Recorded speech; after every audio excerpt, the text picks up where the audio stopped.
love was gentle, that cared safety, that hold communities. But I was wrong. So terribly wrong. Because in my home, laughter was replaced by screams. Hugs were replaced by slaps. And love became pain. Call me stupid, useless, they call me a mistake.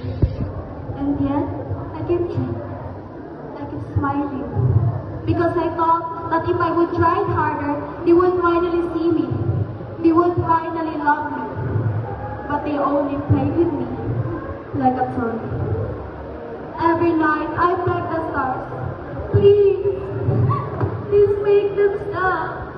But the stars just stared at me, cold, silent, watching me shattered piece by piece.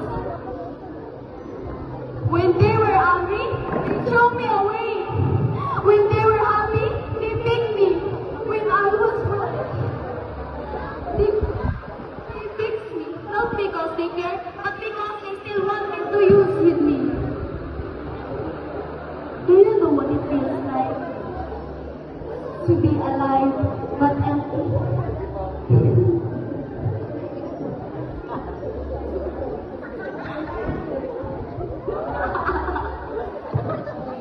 To love but inside you're already dead.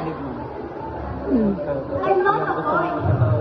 You cannot play with my heart. You cannot broke my soul and expect me to smile. I feel pain. I bleed. I cry. I am human.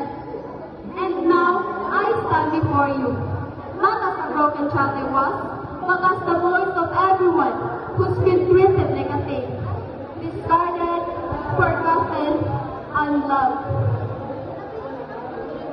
Listen to me, to the little girl who hides her bruises behind fake smiles, to the boy who laughs too loud just to hide the pain, to the hearts that keep breaking silently. You are not a toy. You are not meant to be played with, used, or thrown away. You deserve love. Real love. Kind that heals, not destroys. So please, when you look at me, see me not as someone to play with, but as someone who feels, someone who hurts.